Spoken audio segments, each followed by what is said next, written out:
ओम शांति। आज हम आपके सामने एक ऐसी बहन की कहानी लेकर आ रहे हैं जिसका छोटा सा बचपन हमने देखा है। बचपन से ही बहुत होनहार, पढ़ाई में तेज और बाबा के घर से संबंध संपर्क हमेशा बना रहा। आज वो एक भावी टीचर बनने जा रही हैं, स्पिरिचुअल टीचर ब्रह्मा कुमारी। लेकिन साथ साथ अपनी पढ़ाई के अकॉर्डिंग वो एक जॉब कर रही हैं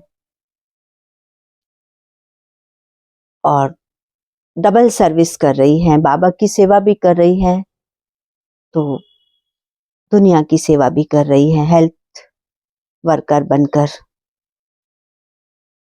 तो छोटे से बन से हमने देखा बहुत होनहार थी, लेकिन छोटे से बड़े होते हुए जब हमने देखा तो आज देखकर हमें भी बड़ी खुशी होती है।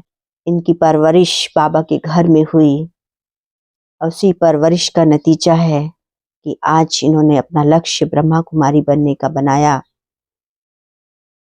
तो आप सबने सुना होगा कोरोना पीरियड, उस समय तो एक अलग ही माहौल था और डॉक्टर्स से, नर्सेस से, हेल्थ वर्कर्स से लोग बहुत डरते थे क्योंकि वो पेशेंट को देखते होते हैं।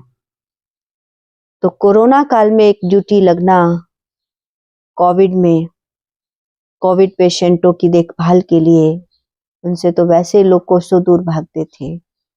लेकिन ऐसे समय पर भी बाबा ने कैसे अपने बच्चों की मदद की, क्योंकि बाबा के बच्चों का नियम खाने पीने का तो होता ही है, उसमें तो अलाउड ही नहीं होता बाहर का खाना, मिलना जुलना किसी से भी। लेकिन ऐसे समय पर भी बाबा की मदद मिली। कैसे बाबा ने अपने बच्चों की मदद की, तो आइए सुनते हैं विजेता बहन की कहानी, उनकी जुबानी। ओम शांति। मेरा नाम विजेता है। मैं सारन सेंटर पर दसवीं दीदी के साथ रहती हूँ। ईश्वरीय सेवाएं देने के साथ साथ मैं अभी मेडिकल फील्ड स्वास्थ्य विभाग में भी सेवाएं दे रही हूँ फिलहाल।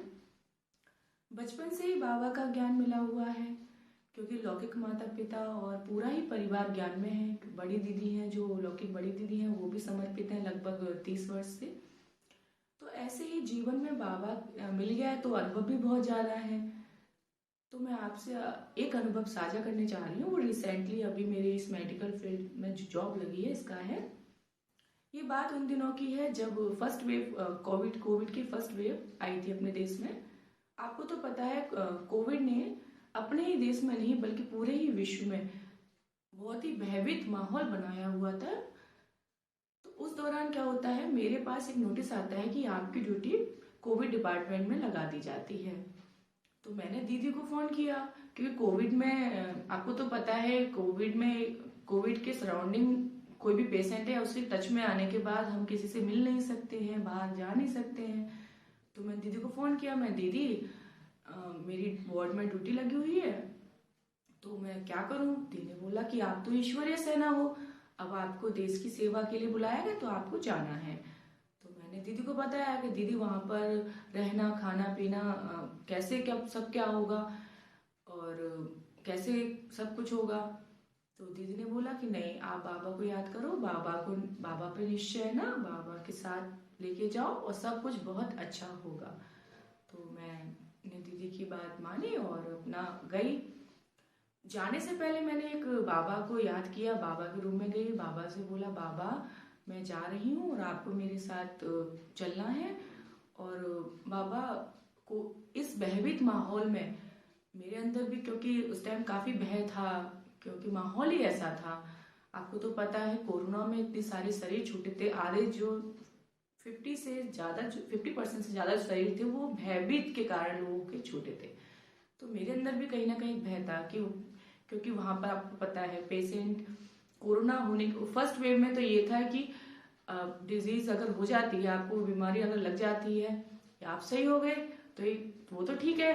अगर आपका शरीर भी छूटता है तो उसके बाद आपका जो शरीर है वो भी आपके परिवार को नहीं दिया जाएगा। तो काफी भय था मन में, तो बहुत सारी बातें मन में आ रही थी। तो मैंने बाबा को याद किया और सब कुछ बाबा पर सौंप कर हम वहां गए। तो वहाँ पर जाके देखते हैं हम कि कोविड वार्ड जो बनाया गया था बहुत ही रूरल एरिया, आउट एरिया में बनाया था। और जो रेजिडेंसी थी वो भी काफ़ी अच्छी थी, वैसे तो ठीक थी, लेकिन बहुत ही एकांत में थी। और जो रुकने का जो स्थान था, रुकने का जो था वो ऐसा बनाया गया था कि आपको, क्योंकि आइसोलेट काफ़ी किया जा रहा था उस टाइम, लोगों को आपस में एक दूसरे से बातचीत भी नहीं करना, सब कुछ।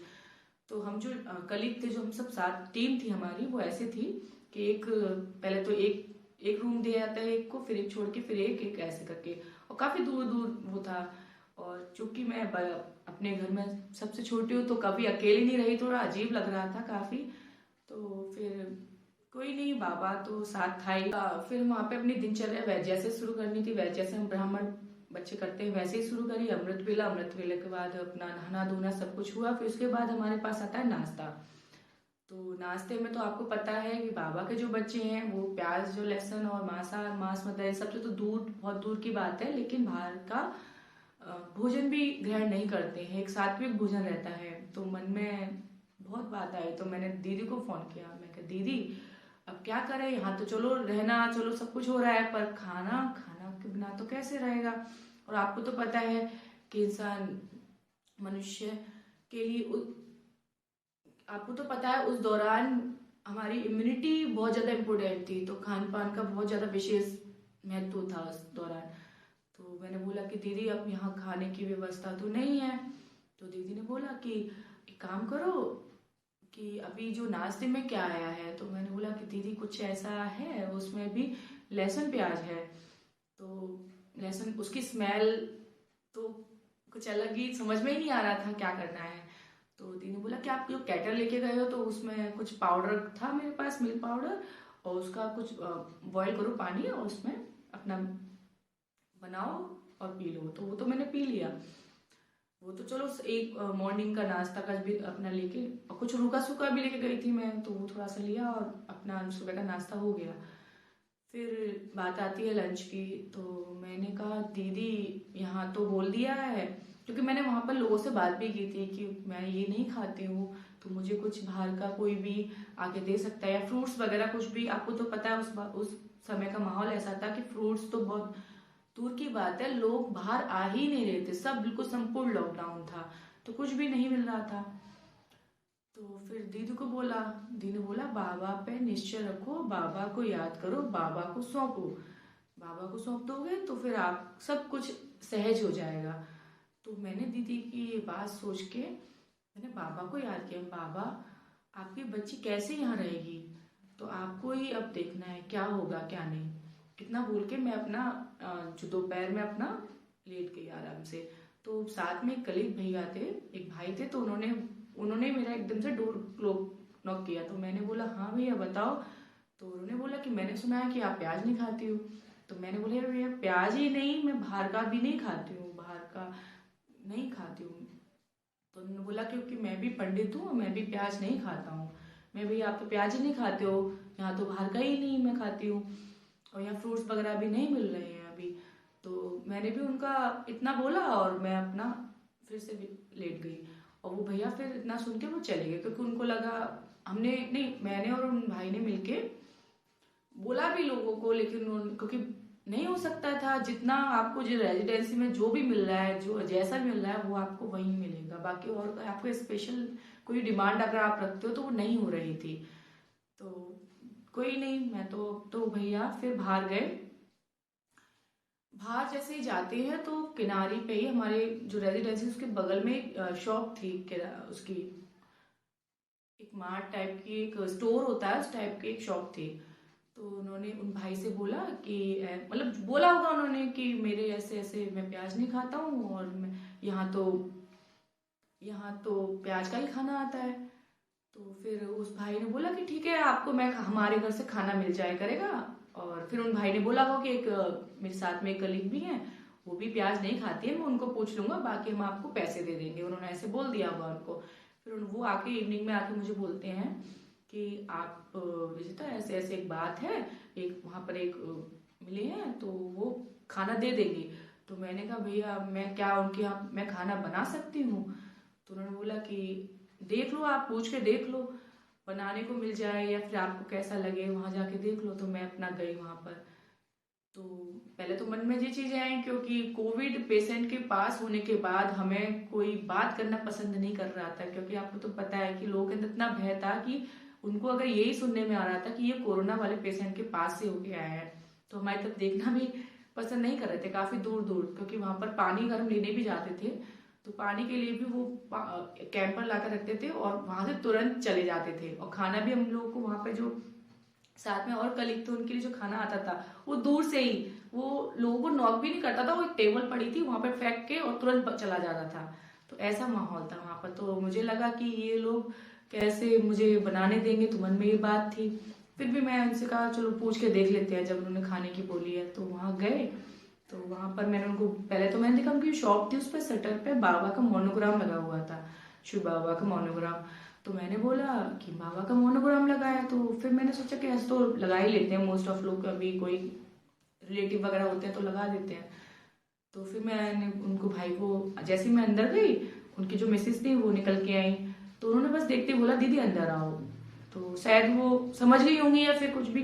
फिर मैं ऐसे अंदर गई तो मैंने देखा बाबा का फोटो भी लगा हुआ है और कास्केट वगैरह सब चीजें। तो मैंने बोला, तो उन्होंने मुझे बोल दिया पहले कि दीदी आप ज्ञान में चलती हो। तो मैंने बोला हाँ, कि दीदी हम भी बाबा के बच्चे हैं और ऐसे ऐसे अभी हम काफी समय से चल रहे हैं, लेकिन कोविड की वजह से हम नहीं जा पा रहे हैं अभी, लेकिन हम चलते। तो मैंने पूछा कि अच्छा कि काफी कितने समय से हो, क्या हो, सब पूछा। तो काफी अच्छे बच्चे थे वो तो बाबा के, काफी समय से चले थे। उनके दो छोटी छोटी बच्चियां थी, काफी बहुत प्यारी थी।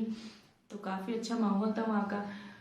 तो फिर उन्होंने मुझे बोला कि दीदी आपको जब चाहे जो भी चीज की, जिसी भी चीज की जरूरत हो आप यहाँ पे आके ले सकती हो, नहीं तो आप यहाँ रह भी सकती हो। तो मैंने बोला कि बाबा मैंने तो सिर्फ यही कहा था कि बस भोजन भी कहीं सा व्यवस्था हो जाए, लेकिन आपने तो पूरी ही व्यवस्था कराई। लेकिन मैंने सिर्फ उनसे बोला कि नहीं, मुझे सिर्फ भोजन ही अपने हाथों से बनाना है, बाकी सब तो वहाँ सब ठीक है। तो यहीं पर ही बाबा कैसे, मतलब बाबा ने मेरी कैसे सहजता, क्योंकि आपको पता है कि भोजन कितना नेसेसरी था उस टाइम। और 1 मंथ तो थाई ड्यूटी, ऊपर से उसका आइसोलेशन में रखना हम लोगों को, क्योंकि कोविड के बाद रख रहे थे वो लोग। तो काफी समय भी था, बहुत ड्यूरेशन हो जाता है, लेकिन बाबा ने कैसे खाने की व्यवस्था इतनी इजी करा दी। और वहां पर जो लोगों के लिए खाना आता था, वो जो खाते थे बाहर का, वो भी उस खाने को स्वीकार नहीं कर रहे थे, क्योंकि वो काफी हद तक उन लोगों के लिए अच्छा नहीं था। वो कह रहे थे कि इसमें ऑयल ज्यादा है, ये है वो है, रोटियां अच्छी नहीं है। लेकिन बाबा के बच्चों के लिए एक तो वो खाना भी नहीं मिला, ऊपर से इतना अच्छा, इतना टेस्टी, इतना प्यारा बाबा का खाना, घर का खाना मिल रहा था। तो ये भी बात बाबा ने बिल्कुल क्लियर कर दी। फिर उस दौरान मैं ये बाबा से कह के आई थी, क्योंकि आपको पता है उस टाइम काफी आत्माएं शरीर छोड़ रही थी, बहुत लोग शरीर छोड़ रहे थे। तो मैंने बोला था बाबा मेरी जिस वार्ड में ड्यूटी लगी, जो डिपार्टमेंट है हमारा, जो L2 है, उसमें कोई भी आत्मा शरीर ना छोड़े। जब तक मैं ड्यूटी वहां पर है, कोई भी, सब स्वस्थ होके जाए बाबा, कोई भी शरीर ना छोड़े। लेकिन बाबा ने ये भी चीज मेरी, ये संकल्प भी मेरा पूरा हो गया कि वहां पर कोई भी आत्मा एक ऐसी नहीं थी जिसने शरीर छोड़ा हो, सभी स्वस्थ होकर वहां से गए। और जब तक ड्यूटी रही उससे पहले ही काफी पेशेंट वहां से सही होकर चले गए थे।